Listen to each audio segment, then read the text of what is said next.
Tidak ada ketakutan dan kekhawatiran kami di dalam janji dan kasih setia-Mu Tuhan. Untuk selamanya kami berserah di dalam kekuatan.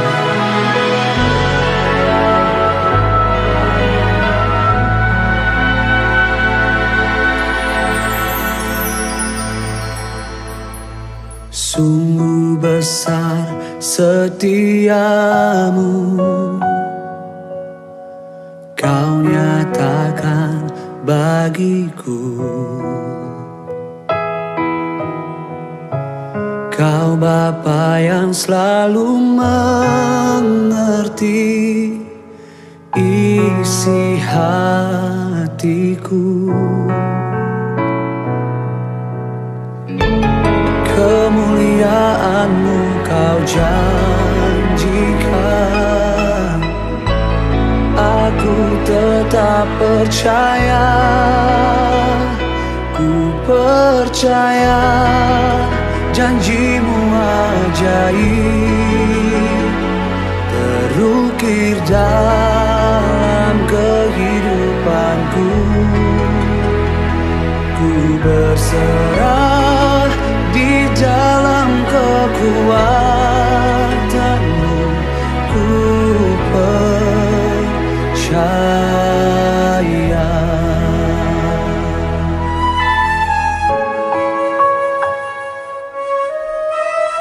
Ini yang kami rasakan di hidup kami. Sungguh besar setiamu, Kau nyatakan Tuhan, Kau nyatakan bagiku. Kau Bapa yang selalu mengerti isi hatiku. Kemuliaan-Mu Kau janjikan, aku tetap percaya,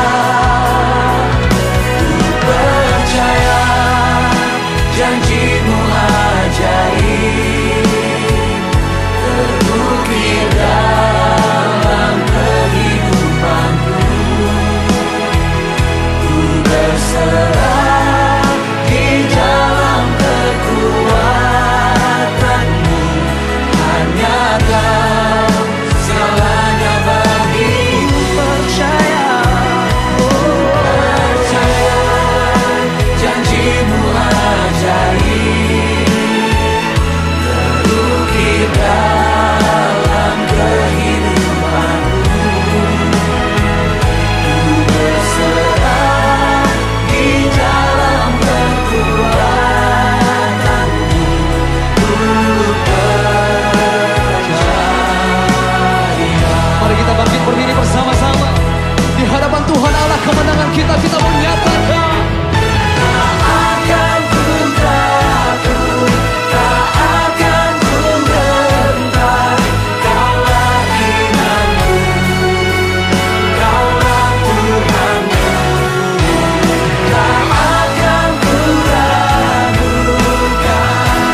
percaya Bapa di surga, mohon berkat-Mu turun atas kami. Di tengah dunia yang semakin tidak menentu ini, kami hanya mau mendekat kepadamu Tuhan. Berkati siang ini setiap kami dengan kebenaran firman-Mu, agar kami boleh menjadi berkat di dunia yang sedang gelap ini. Mohon berkati channel truth.id, sehingga menjadi berkat bagi semua orang yang mendengarnya. Terima kasih Bapa. Berkati mulut hamba-Mu untuk menyampaikan kebenaran ini. Hanya di dalam nama Tuhan Yesus kami berdoa dan mengucap syukur. Amin. Amin. Bapak Ibu sekalian yang dikasihi Tuhan, kita sedang hidup dalam krisis yang sangat luar biasa. Krisis ini bersifat global, tidak pandang bulu. Seluruh dunia mengalaminya. Dan tidak ada seorang pun yang bisa menghindar pergi ke negara lain, sama saja. Persoalannya ini serius sekali, sebab antara hidup dan mati seseorang. Sebenarnya sekarang sedang terjadi survival to the fittest. Sebab dengan pandemi global ini, manusia dihadapkan pada persoalan yang paling ditakuti manusia pada umumnya, yaitu kematian. Banyak orang takut berhadapan dengan kematian, sebab banyak orang tidak tahu apa yang terjadi di balik kematian. Hari ini kita sudah kehilangan banyak sahabat kita, saudara kita, orang tua kita, pasangan hidup kita. Beberapa hari yang lalu seorang sahabat menghubungi saya.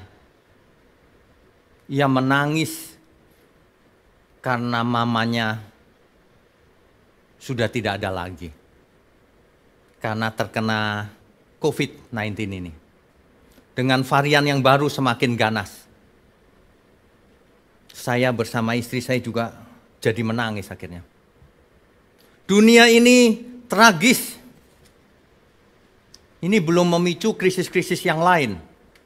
Terjadi krisis ekonomi, di mana banyak orang menjadi sulit makan.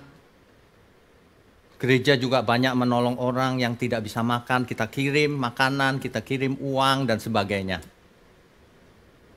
Dan kita tidak tahu sampai kapan ini akan berakhir. Krisis keluarga, ada banyak yang justru karena di rumah terus jadi tidak cocok. Krisis pendidikan dan sebagainya.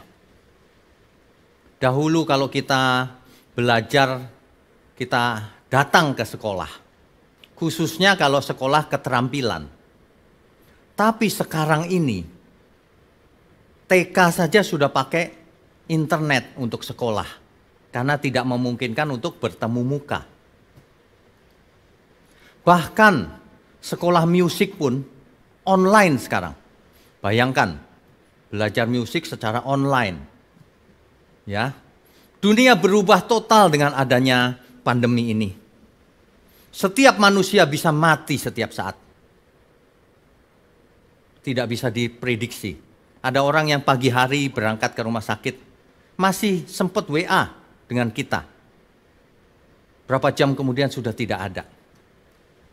Dan ini melanda semua orang. Orang terkaya di dunia pun uangnya tidak bisa menolong. Hari ini terbukti bahwa mamon itu tidak jujur. Kalau dulu orang bisa mengandalkan mamon, bisa membeli rumah sakit, bisa membuat rumah sakit sendiri. Hari ini tidak berdaya. Semua ini diizinkan Tuhan. Ini merupakan tulah atau apa? Pandemi ini pernah terjadi juga sebelumnya. Di tahun 1918 ada flu Spanyol namanya. Berlangsungnya hanya 1 tahun kalau tidak salah. Ini disebabkan oleh virus influenza A subtipe H1N1. Waktu itu menjangkiti 500 juta orang. 500 juta orang itu sepertiga dari penduduk dunia saat itu. Dan korban jiwanya kurang lebih 100 juta orang. Pandemi saat ini kita belum tahu sampai kapan. Menurut perkiraan ya Bapak Ibu, ini menurut perkiraan. Semua orang lambat atau pasti akan terpapar. Sebab setiap orang pasti berinteraksi dengan sesamanya, meskipun cuma 1 atau 2 orang. Jadi dalam jangka panjang kemungkinan besar bisa terpapar ya. Ini kemungkinan ya Bapak Ibu. Tapi yang lebih penting adalah kalau kita terpapar kita harus menang. Itu maksudnya. Ya. Tapi seandainya kita harus dipanggil pulang oleh Tuhan, ya tidak masalah. Asal hidup kita sudah berkenan bagi Tuhan. Ada amin ya? Apapun jawaban dari masalah ini, faktanya waktu yang kita punya sangat sempit. Entah karena kita mati atau karena Tuhan datang kembali. Siapa tahu ini adalah akhir daripada akhir zaman. Jadi sebentar lagi Tuhan datang. Bisa juga. Oleh sebab itu, mestinya kita sadar bahwa manusia itu tidak ada yang bisa disombongkan. Sadar kalau selama ini sombong, selama ini masih berani, hidup tidak benar, mari kita bertobat. Kita hidup di tengah-tengah semacam tulah ini.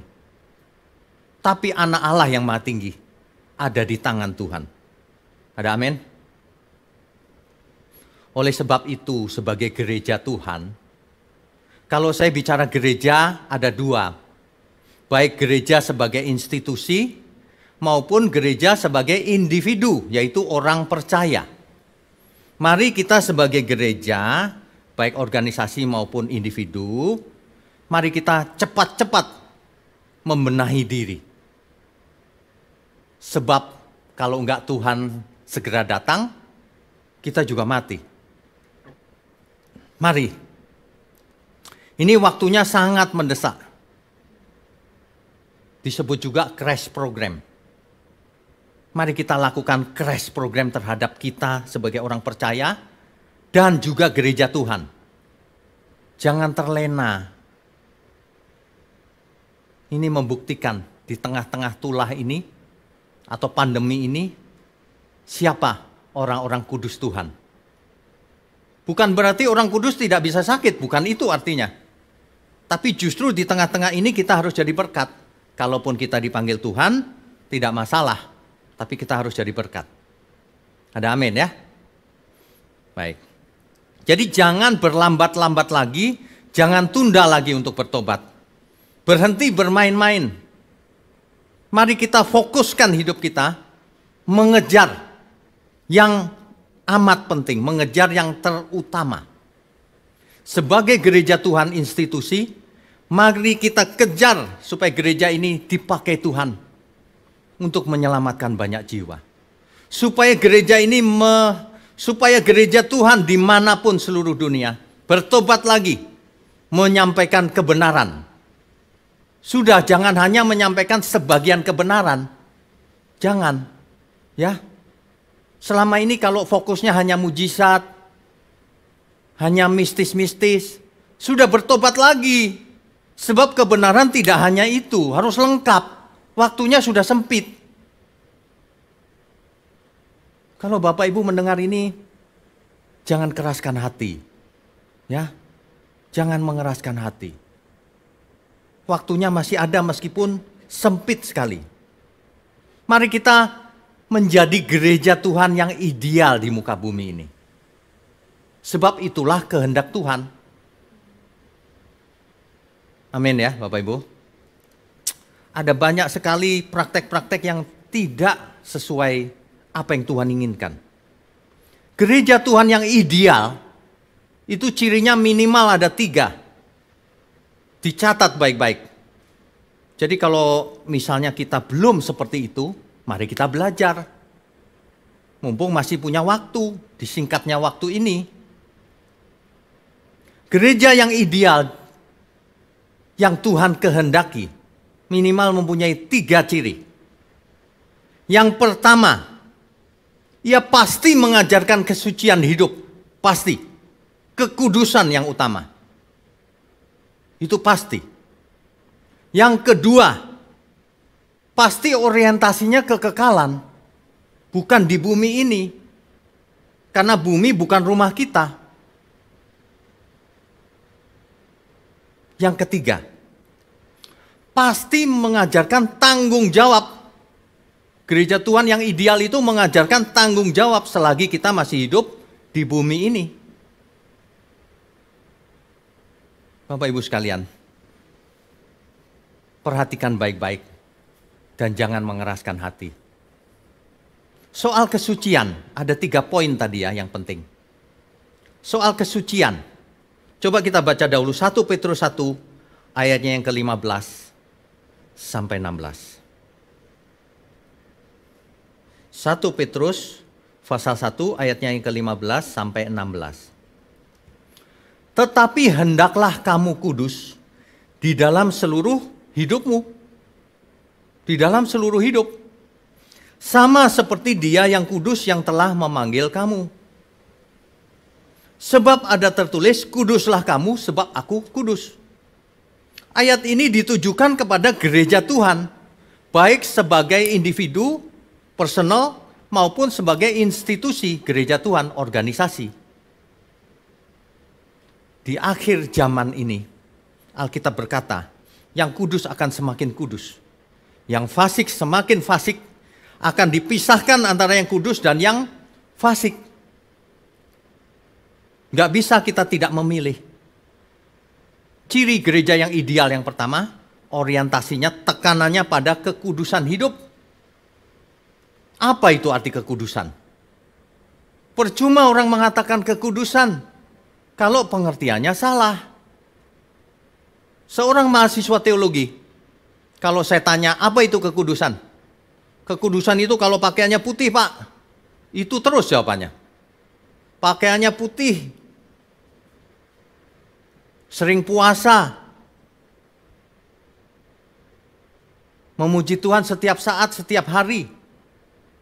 Itu yang dijawab. Padahal yang dimaksud oleh kitab suci, kudus itu bukan itu. Kudus itu dipisahkan dari dunia artinya. Kita baca Roma 12 ayat 1 sampai 2. Roma pasalnya yang ke-12 ayat 1 sampai 2. Karena itu saudara-saudara, demi kemurahan Allah, aku menasihatkan kamu supaya kamu mempersembahkan tubuhmu sebagai persembahan yang hidup. Bapak Ibu sekalian, persembahan yang hidup itu bukan cuma uang, seluruh hidup kita.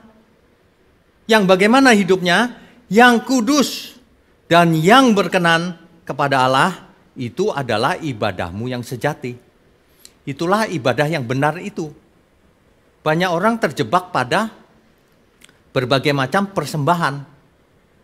Mereka pikir kalau mempersembahkan sesuatu, apalagi uang, contohnya persepuluhan, maka Tuhan menjadi puas.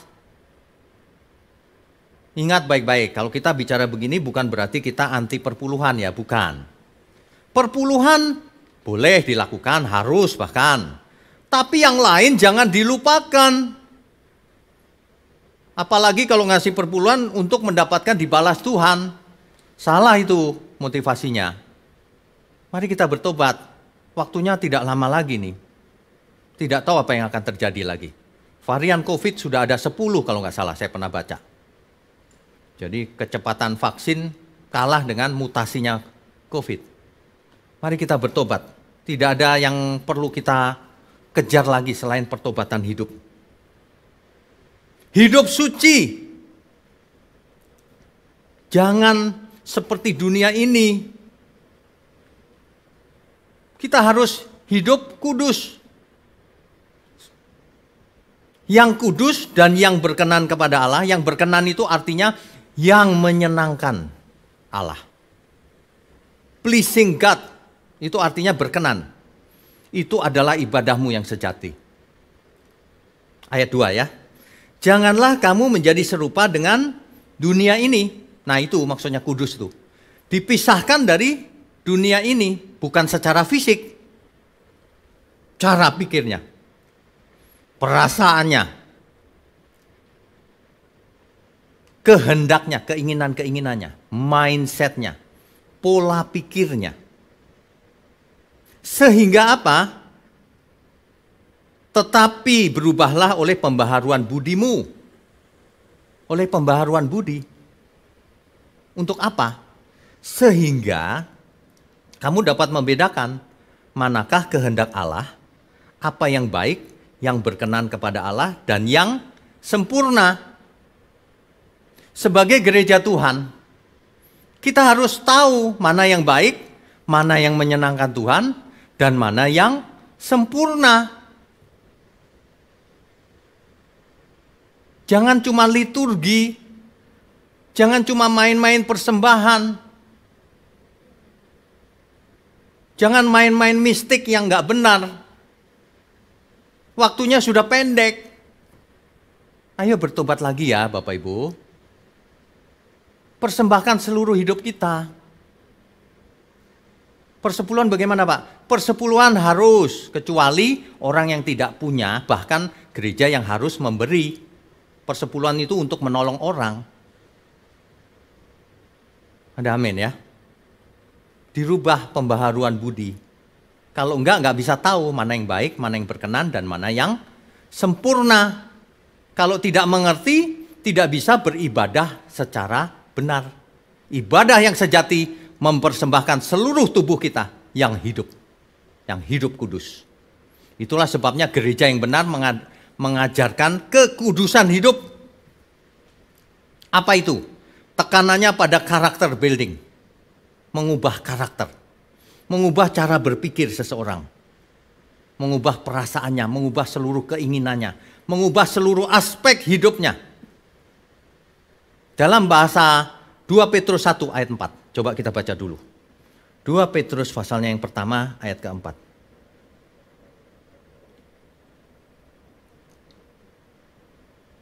Dengan jalan itu ia telah menganugerahkan kepada kita janji-janji yang berharga dan yang sangat besar. Supaya olehnya kamu boleh mengambil bagian dalam kodrat ilahi. Mengapa kita harus berubah akal budinya? Pola pikirnya, supaya kita mengambil kodrat ilahi, mengambil bagian dalam kodrat ilahi. Makanya kekudusan itu tekanannya juga karakter building, menjadi mengenakan kodrat ilahi, berkarakter seperti Kristus.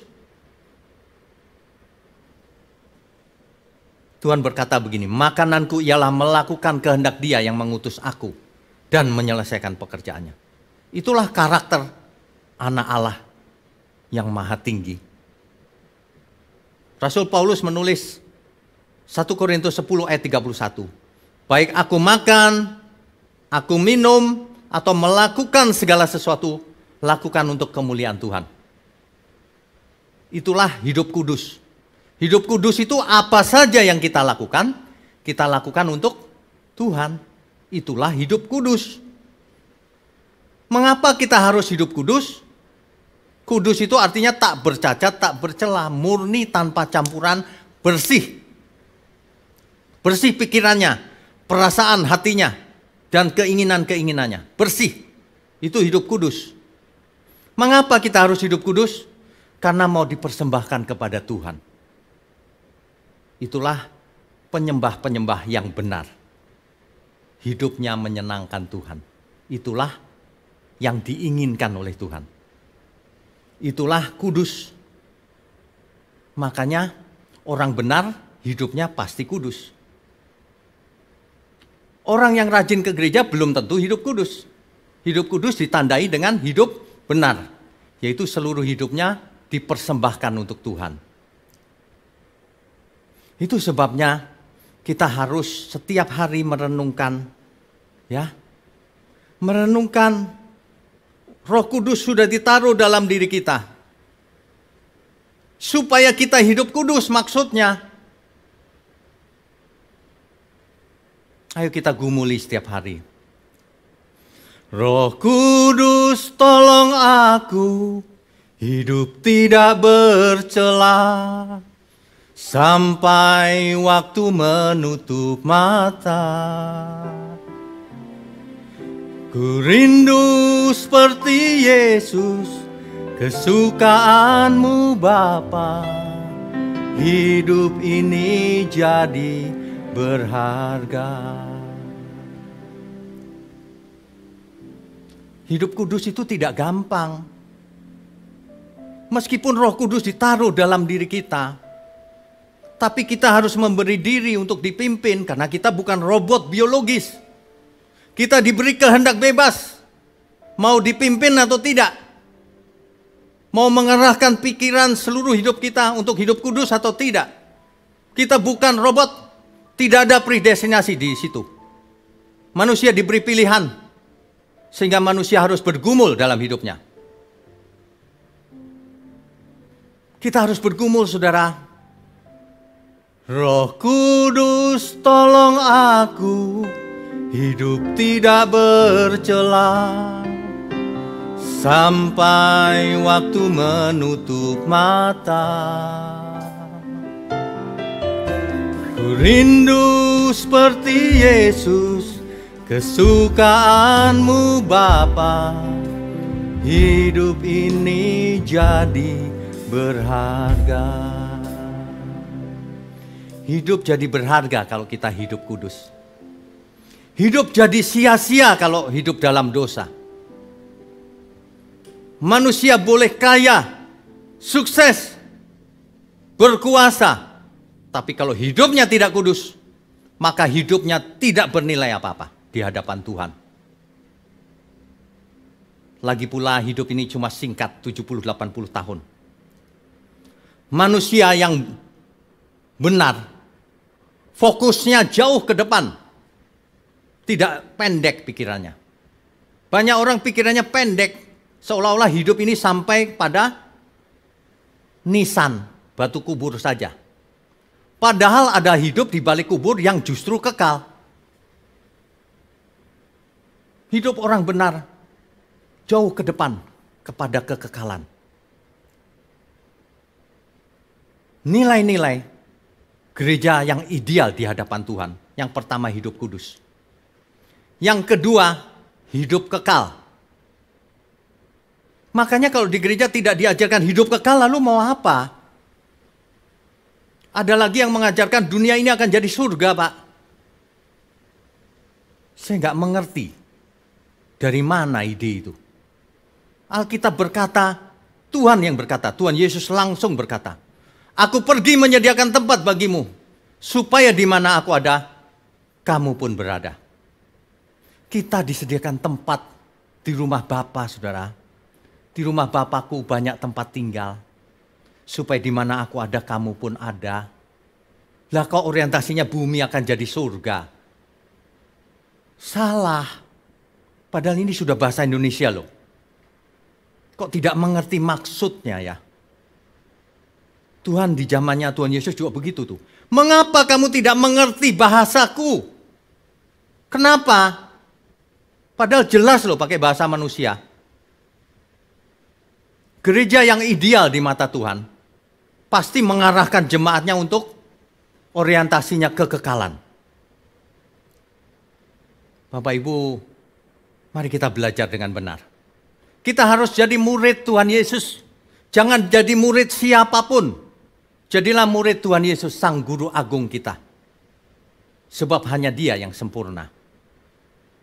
Ada amin ya. Kekekalan. Satu ciri kebenaran. Gereja yang ideal pasti orientasinya kekekalan. pasti tujuan hidupnya pada hidup di balik kubur. Pasti mempersiapkan seluruh jemaatnya untuk menyongsong kekekalan. Kalau seseorang fokusnya bumi ini, dunia sekarang ini, ia akan mengutamakan hidupnya, ia akan egois. Ia akan berpikir bagaimana menguntungkan diri sendiri. Bagaimana mencari untung di tengah-tengah pandemi ini. Saya lihat ada banyak orang jualan, harganya ngetok, berlipat-lipat cari untung.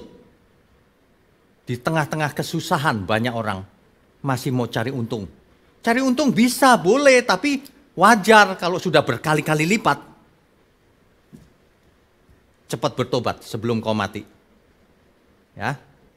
Kita bagi-bagikan obat, bagi-bagikan semuanya, kau malah cari untung di tengah kesempitan orang. Cepat bertobat ya Bapak Ibu ya. Kita tidak mau ada yang binasa. Tuhan tidak inginkan seorang pun dari kita binasa. Ada amin ya. Bertobat. Bukan jadi berkat, malah jadi menguntungkan diri sendiri. Orientasi kekekalan itu dimulai hari ini, sekarang juga. Bukan nanti.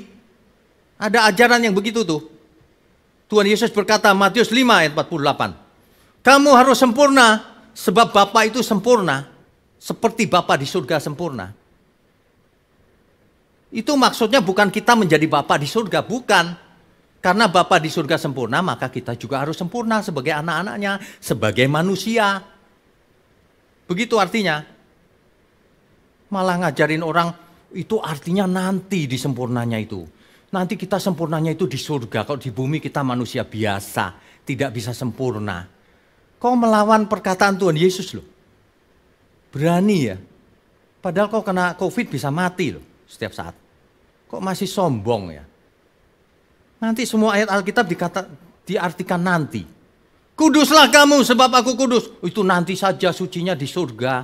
Manusia nggak bisa hidup kudus. Aduh. Manusia itu ya mengerti kebenaran itu tidak tergantung dari pendidikannya. Oh kalau sekolah teologi pasti ngerti. Enggak. Tidak. Orang yang berserah kepada Tuhan hatinya tulus. Dia yang akan mengerti kebenaran. Kalau orang mengerti kebenaran, mengerti firman yang benar, hidupnya diubahkan. Ada yang 100 kali, ada yang 60 kali, ada yang 30 kali. Artinya apa? Bukan dompetnya yang dilipat gandakan ya. Artinya karakternya berlipat ganda. Mengenakan kodrat ilahi. Itu artinya. Banyak orang nggak bisa berubah karena ajarannya salah. Dunia ini bukan rumah kita, sudah terbukti. Pandemi ini membuat semua kita jadi susah. Rumah kita ada di surga. Amin. Tapi sebelum itu, kita harus mulai sekarang menjadi anak Bapa di surga, bukan nanti. Seperti doa Bapa kami dalam Matius 6 ayat 10. Coba kita baca. Matius pasalnya yang ke-6, ayatnya yang ke-10. Datanglah kerajaanmu, jadilah kehendakmu di bumi seperti di surga. Jadi sejak sekarang di bumi, ya sejak sekarang. Banyak orang tidak mengerti, padahal ayat ini sederhana loh. 2 Petrus 3 ayat 13. 2 Petrus pasalnya yang ketiga, ayatnya yang ke-13. Tetapi sesuai dengan janjinya, kita menantikan langit yang baru dan bumi yang baru, di mana terdapat kebenaran. Jadi kita sedang menantikan adanya langit yang baru dan bumi yang baru. Itu sebabnya gereja Tuhan yang ideal mengarahkan kita untuk menyambut langit yang baru, bumi yang baru. Dan dimulai hari ini. Hari ini kita mesti mempersiapkan diri untuk layak di hadapan Tuhan kelak. Kalau kita mati atau kalau Tuhan datang lagi. Ya. Di sisa umur hidup kita ini, yang tinggal berapa puluh tahun ini, bahkan ada yang nggak sampai puluhan tahun. Mestinya kita menyenangkan Tuhan dalam segala perkara. Ibadah yang sejati itu menyenangkan Tuhan. Ya. Ibadah yang sejati itu menyenangkan Tuhan. Mestinya kita begitu. Amin ya. Menyenangkanmu, menyenangkanmu, dimanapun dan kapanpun, dalam segala perkara, menyenangkanmu, menyenangkanmu, sejak di bumi sampai selamanya. Perhatikan, menyenangkan Tuhan itu dimanapun, kapanpun, dalam segala perkara. Sejak di bumi ini sampai selamanya, sampai di langit baru, bumi baru, sampai di kerajaan surga. Ayo berubah itu cara berpikirnya. Ke gereja mau ketemu Tuhan cuma mau dapat berkat, gak pernah menyenangkan Tuhan. Di masa pandemi ini sudah saatnya kita mau menyenangkan Tuhan. Tidak ada yang bisa kita lakukan, mari kita mendekat kepada Tuhan. Di tengah-tengah pandemi kita ada di tangan Tuhan. Ada amin? Serahkan hatimu, serahkan hidupmu. Belajar menyenangkan Tuhan. Ya. Diingat baik-baik. Menyenangkanmu, menyenangkanmu, dimanapun dan kapanpun, dalam segala perkara, menyenangkanmu, menyenangkanmu, sejak di bumi sampai selamanya.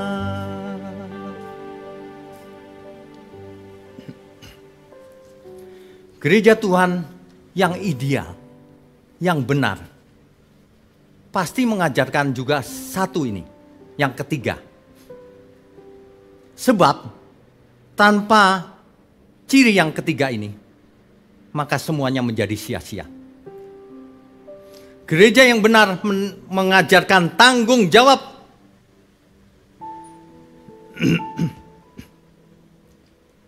Coba kita baca perumpamaan talenta. Matius 25.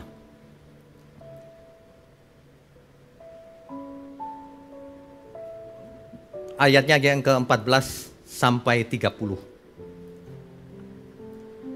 Nanti dibaca ya Bapak Ibu lengkapnya.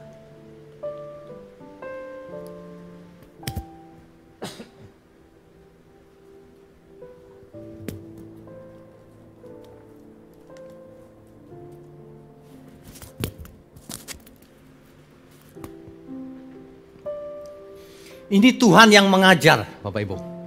Ini Tuhan yang mengajar. Sebab hal kerajaan surga sama seperti seorang yang mau bepergian ke luar negeri. Ini artinya Tuhan pergi ke surga, ke rumah Bapa. Yang memanggil hamba-hambanya dan mempercayakan hartanya kepada mereka. Hamba-hambanya itu adalah kita semua. Harta Tuhan dipercayakan kepada kita. Talenta. Talenta itu tidak hanya bakat. Semua yang ada pada kita. Semua potensi yang ada pada kita. Apa itu? Kekayaan, waktu, akal budi, kekuatan, kesehatan, suara. Semuanya. Ada orang yang diberi 5 talenta. Ada yang diberi 2 talenta. Ada yang diberi 1 talenta. Yang diberi 5 talenta menghasilkan 5 talenta. Artinya apa? Artinya ia hamba yang baik. Yang diberi 2 talenta tidak dituntut 5 talenta, juga menghasilkan 2 talenta. Hamba yang baik. Yang diberi 1 talenta tidak mengusahakannya, itu menggambarkan seorang yang tidak mengerjakan kehendak Tuhan dalam hidupnya. Tuhan berkata, hamba yang jahat, kamu dibuang ke kegelapan, di mana terdapat gertak gigi. Nanti ketika Tuhan Yesus datang kembali, kita semua dimintai pertanggungan jawab. Untuk apa itu semua yang ada pada kita itu? Cepatlah bertobat, Bapak Ibu. Gereja Tuhan dimanapun berada, cepat bertobat. Cepat pakai 3 poin ini. Kekudusan yang benar. Orientasinya kekekalan. Dan yang ketiga, tanggung jawab. Orang yang tidak bertanggung jawab itu hamba yang jahat. Tanggung jawab dalam hal apa, Pak? Dalam segala hal.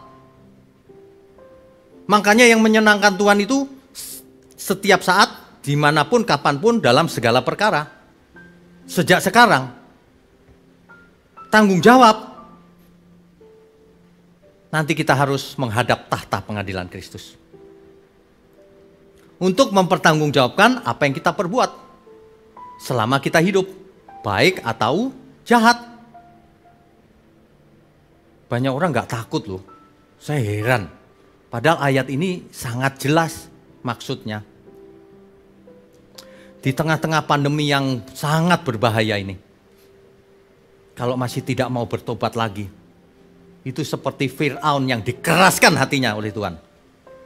Mari kita bertobat sebelum dikeraskan oleh Tuhan. Amin ya. Nanti kita ketemu di surga sama-sama, saudara. Bumi tidak aman. Banyak sekali kepalsuan, kejahatan, ketidakadilan, dan sebagainya. Oleh sebab itu kalau orang mengatakan dirinya beriman, iman itu terdiri dari 3 huruf mati dalam bahasa Ibraninya. Alef, Mem, Nun.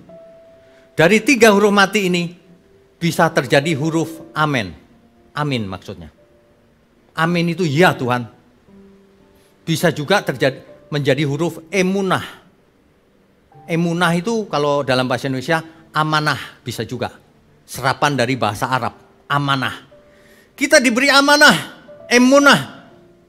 Iman itu artinya itu. Bisa dipercaya gak kita? Bisa diandalkan gak jadi saksi Kristus?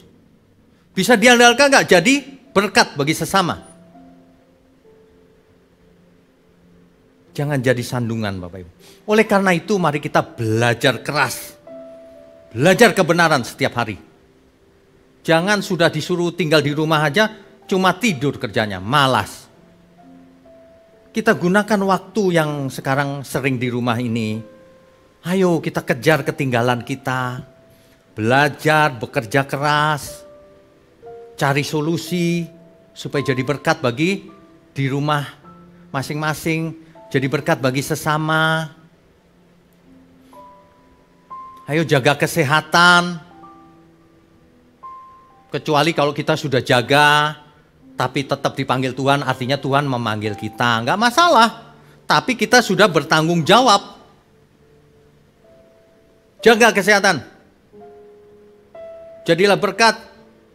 Banyak orang ada yang ngomong sama saya begini, ada yang bicara sama saya. Enggak perlu Pak. Mati keuntungan katanya. Ini penyalahgunaan ayat ini. Kalau nggak perlu itu artinya kita menyebarkan virus juga. Tidak jadi berkat. Ada lagi yang berpikir suntikan vaksin itu disuntik chip. Sampai hari ini loh. Aneh. Sudah dikhotbahkan berkali-kali masih saja. Itu chip Pak pasti. Aduh. Ini pengkhotbah tidak bertobat ini.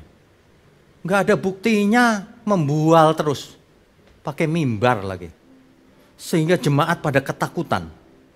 Ada jemaat dari gereja lain banyak yang ketakutan. Telepon sama kita. Saya bilang itu nggak benar itu. Nggak ada itu chip. Nggak ada. Chip itu tidak ada di vaksin itu. Kita harus mau divaksin semuanya.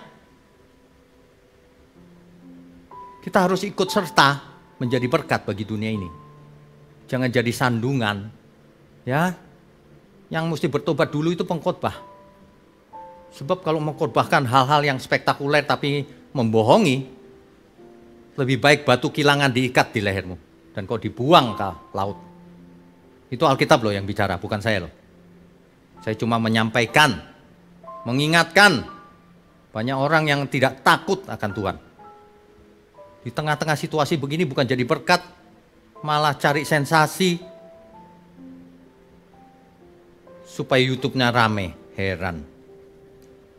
Ingat, 3 poin ini, inti daripada gereja yang benar ini, tidak bisa dipisahkan satu sama lain. Ya, harus hidup kudus. Harus orientasinya kekekalan. Harus bertanggung jawab. Bertanggung jawab kepada orang lain juga. Sama seperti Bapa mengutus aku mengutus kamu. Tuhan Yesus berkata begitu. Kita ini sedang diutus. Menjadi saksi Tuhan. Kalau hidup kita tidak menjadi berkat di keluarga, bagaimana mau menjadi saksi Tuhan? Ini lagi begini ya, banyak suami tidak setia sama istrinya. Tidak takut Tuhan. Waduh, nggak ada yang bisa kita bicarakan lagi. Khotbah sudah keras, sudah apa adanya, masih tidak percaya juga. Persepuluhan itu hanya sebagian dari persembahan. Jangan merasa sudah mempersembahkan semuanya kalau hanya 10%. Baca Matius 23 ayat 23. Matius 23 ayatnya yang ke-23. Celakalah kamu. Ini yang bicara Tuhan Yesus loh. Celakalah kamu hai ahli-ahli Taurat dan orang-orang Farisi. Hai kamu orang-orang munafik. Sebab persepuluhan dari selasih, adas manis, dan jintan kamu bayar. Sebab orang-orang itu membayar persepuluhan. Tetapi yang terpenting dalam hukum Taurat kamu abaikan. Nah ini. Bukan tidak boleh membayar persepuluhan. Bukan kita anti persepuluhan. Tidak sama sekali. Bayar persepuluhan. Tetapi yang terpenting dari firman Tuhan jangan kamu abaikan. Itu maksudnya selama ini. Masa begitu aja nggak mengerti ya. Terus-terusan bicara bahwa kita ngajarin anti perpuluhan lagi. Berapa hari yang lalu ada jemaat kita yang di New York telepon saya. Pak Wigno ngajarin anti persepuluhan ya? Loh, sejak kapan? Saya jelaskan baik-baik. 10% itu baru sebagian kecil, semuanya milik Tuhan. Bukan anti, harus. Oh gitu ya, kok salah ngerti ya orangnya Pak? Ya nggak tahu kenapa salah mengerti. Sampaikan ya, tolong ya. Nah gitu, banyak orang salah mengerti loh. Sebagian lagi memang jahat sih, suka pelintir-pelintir khotbah kita. Ya kalau itu sudah nggak bisa ngomong apa-apa kita kalau sengaja jahat. Tetapi yang terpenting dari hukum Taurat kamu abaikan, yaitu keadilan dan belas kasihan dan kesetiaan. Yang satu harus dilakukan dan yang lain jangan diabaikan. Ingat ya, jadi kalau Bapak Ibu bayar persepuluhan, yang 90% sisanya tetap milik Tuhan. Nggak boleh dipakai sembarangan. Lagi pula ya Bapak Ibu ya, kalau kita mempersembahkan persembahan kepada Tuhan, jangan hitung-hitungan. Jangan pakai kalkulator. Nggak sopan itu namanya. Berikan mau 10%, mau 20%, berapapun, nggak usah hitung-hitungan. Bapak Ibu nggak pernah tahu sih ya, Tuhan itu nggak pernah loh hitung-hitungan dengan kita. Kalau kita mau hitung-hitungan sama Tuhan ya, waduh, nih lagi pandemi nih ya. Kalau Tuhan mau hitung-hitungan, ini sebagian kecil aja nih. Bapak Ibu tahu harganya oksigen berapa?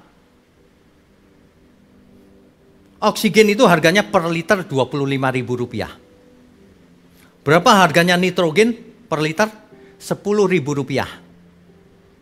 Berapa yang kita hirup dalam satu hari? Oksigen yang kita hirup 2.880 liter.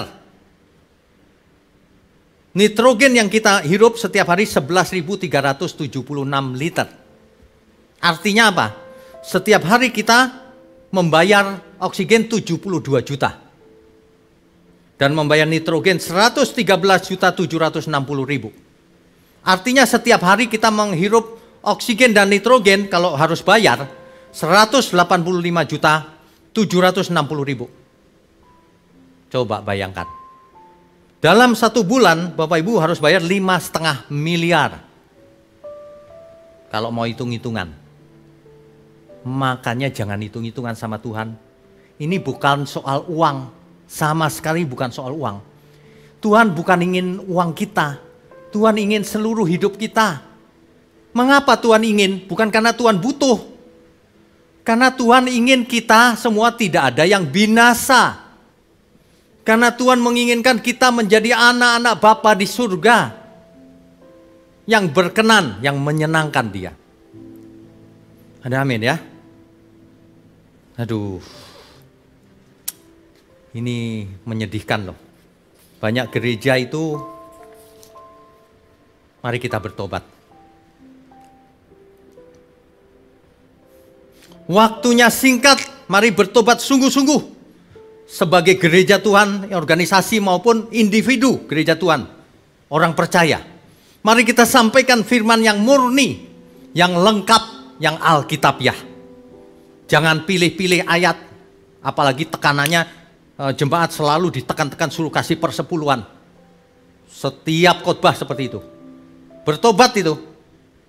Jemaat harus memberi persepuluhan, tetapi yang terpenting jangan kau abaikan. Terpenting dari firman Tuhan apa? Menyenangkan Dia. Berkenan bagi Dia. Itu sebabnya nilai-nilai yang ada minimal 3 tadi. Apa? Hidup kudus, tak bercacat, tak bercela. Supaya hidup kita jadi persembahan bagi Tuhan yang harum. Penyembah-penyembah yang benar. Yang kedua apa tadi? Orientasi berpikir kita jauh ke depan sampai kekekalan. Itu sebabnya apapun yang kita lakukan hari ini dalam rangka menyambut kekekalan. Alangkah bodohnya orang yang menukar kekekalan dengan kenyamanan hidup hari ini. Alangkah bodohnya orang yang seleranya rendah seperti Esau. Menukar keselamatan dengan semangkok harta dunia. Dengan semangkok lentil merah Esau itu. Diberi hak kesulungan, ditukar dengan semangkok lentil merah. Diberi kesempatan untuk selamat jadi anak-anak Bapa di surga. Malah pilih dunia, mau senang-senang. Aduh, ini tragis loh. Orang yang hari ini kita jumpai, belum tentu besok masih hidup. Sama, kita juga begitu. Belum tentu kita masih hidup besok. Tetapi, kalau kita anak Bapa di surga, kita ada di tangan Dia. Ada amin? Apapun yang terjadi dalam hidup kita, mendatangkan kebaikan. Puji Tuhan. Jadi jangan takut dengan COVID, jangan takut dengan apapun. Kita lakukan bagian kita, hidup kudus, orientasi kekekalan, tak bercacat, tak bercela, ya, hidup bertanggung jawab. Apapun yang terjadi, terserah Tuhan setelah itu. Amin ya. Jangan hanya fokus pada satu hal. Ingat Tuhan berkali-kali berkata, jika kamu mengasihi aku, kamu akan melakukan seluruh perintahku. Gak cuma persepuluhan. Kalau kamu mengasihi aku, kamu akan melakukan seluruh firmanku. Jangan cuma persepuluhan, itu pun minta dibalas lagi. Persepuluhan tapi yang lain jangan diabaikan. Yang penting-penting malahan. Yang menyenangkan Tuhan, yang hidup harus mengenakan kodrat ilahi, yang hidup harus bertanggung jawab, menjadi berkat, diberkati untuk memberkati.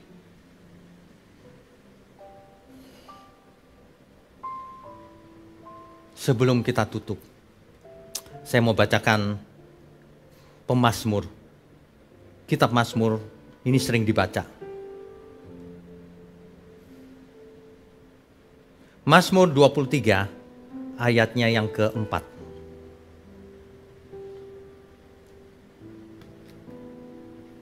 Sekalipun aku berjalan dalam lembah kekelaman, aku tidak takut bahaya, sebab Engkau besertaku.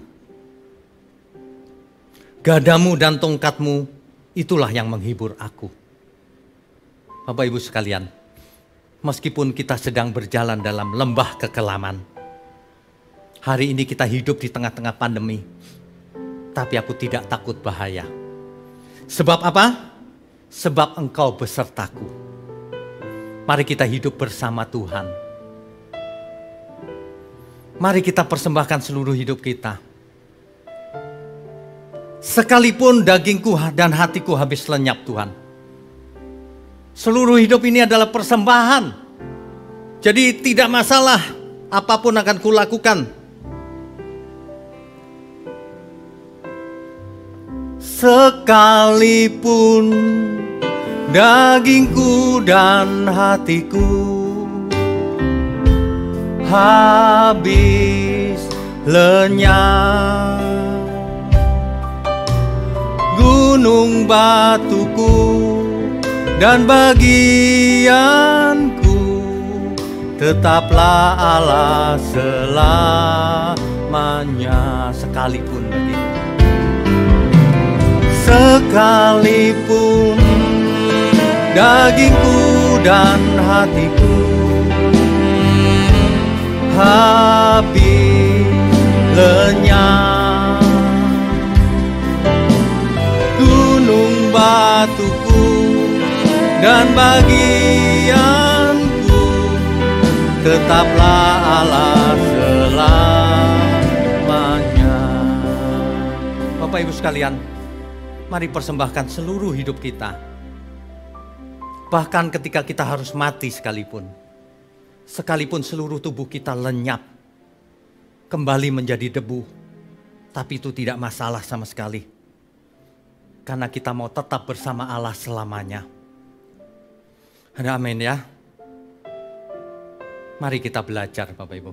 Persembahkan seluruh hidup ini. Ya. Mari kita puji Dia sekali lagi. Dihayati yang tulus. Sekalipun dagingku dan hatiku habis lenyap, gunung batuku dan bagianku tetaplah Allah selamanya. Silakan Bapak Ibu.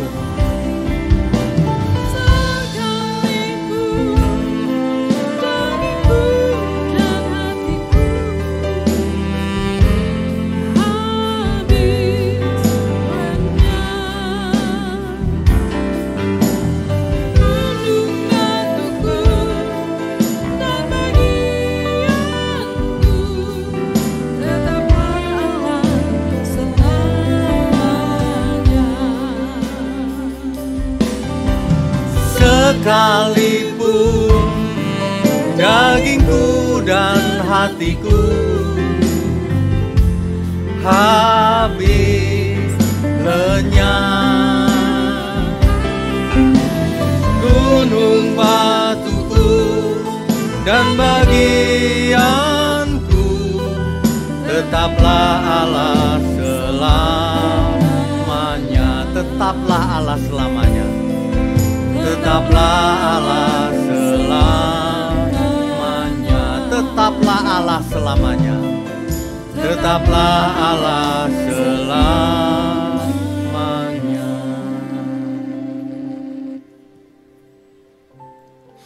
Bapak Ibu sekalian,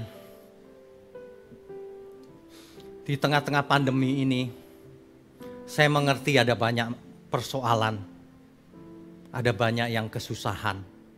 Oleh sebab itu, semua gereja Tuhan, semua kita orang percaya sebagai gereja Tuhan, Mari kita menjadi berkat bagi sesama kita.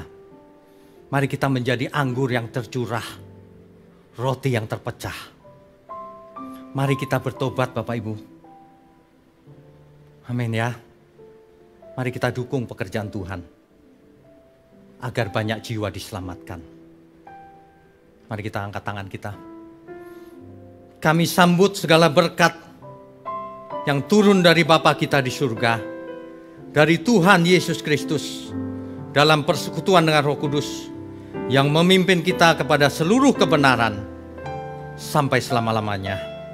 Haleluya, amin. Angkat pujian ini, ketika jalanku berkabut. Jangan takut, percaya saja. Masa depan kita dalam tangan Tuhan. Haleluya.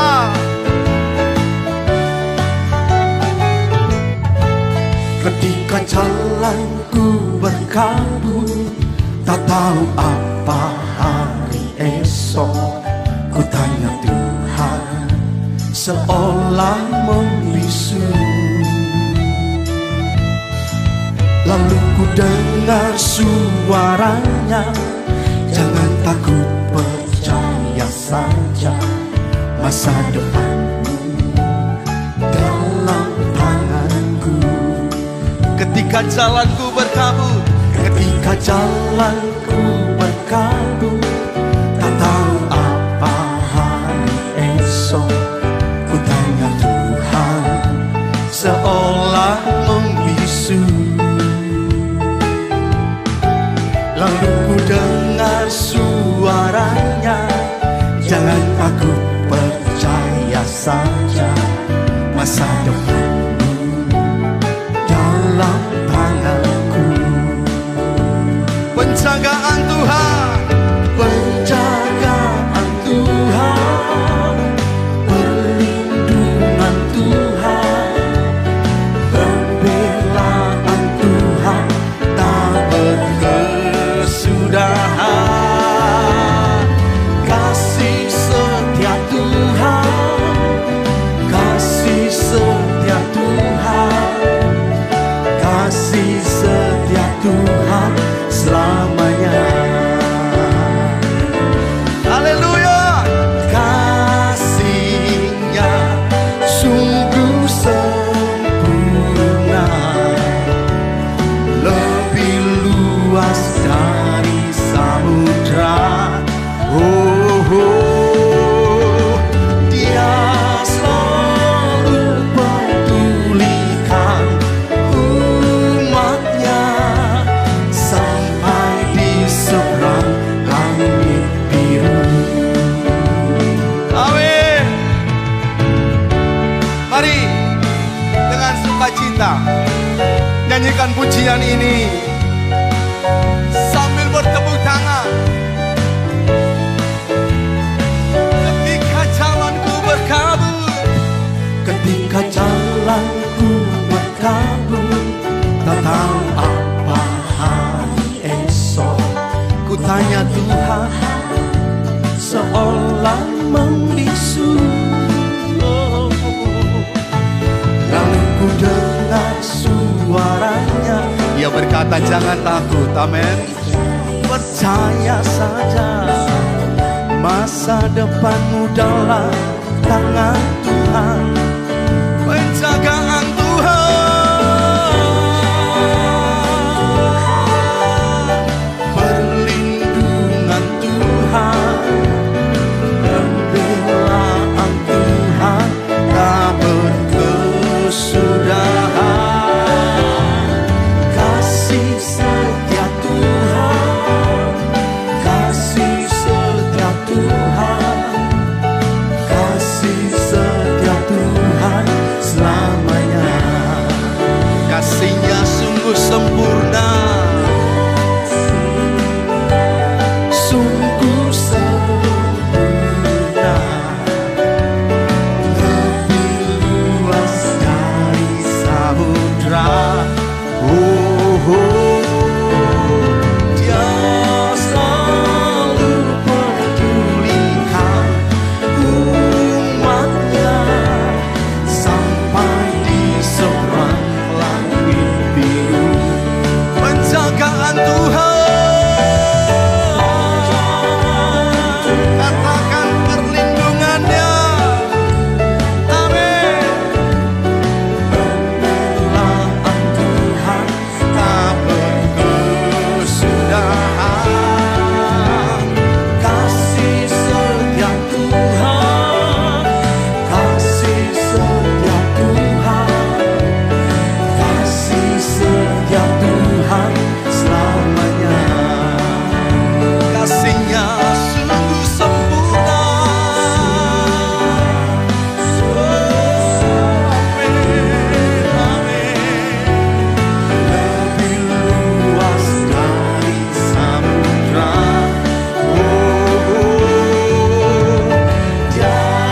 kesukaanku di sorga kelak bersama Tuhan, sahabat yang benar. Haleluya. Dunia yang fana, dunia yang fana bukanlah rumahku. Hartaku di sana seberang langit biru. Malaikat melambai di pintu yang celah. Dalam dunia yang gelap ku tak lagi senang. dunia yang fana, Dunia yang fana bukanlah rumahku. Hartaku di sana, oh seberang langit biru. malaikat melambai di pintu yang celah. Dalam dunia yang gelap ku tak lagi senang. Engkau Tuhan sahabat yang benar. Amin. Katakan. Amin. Tiada seperti kau di dunia yang celah. Malaikat melambai di pintu yang celah. Dalam dunia yang gelap ku tak lagi senang. Mereka menantikan kita semua di surga yang terang. Katakan. Mereka menantikanku di surga terang. Ku majulah terus dengan hati senang. Ku tahu tanganku Tuhanlah yang pegang. Dalam dunia yang gelap ku tak lagi senang. Semua bertepuk tangan. Katakan engkau Tuhan. Sahabat yang benar, tiada seperti kau Di dunia yang cemat, malaikat melambai di pintu yang celah. Dalam dunia yang gelap ku tak lagi senang. Engkau Tuhan, sahabat yang benar, tiada seperti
kasih karunia dan damai sejahtera Tuhan Yesus Kristus, dan kasih Allah Bapa kita, serta persekutuan Roh Kudus menyertai setiap kita, sekarang, seterusnya, dan selamanya. Amin.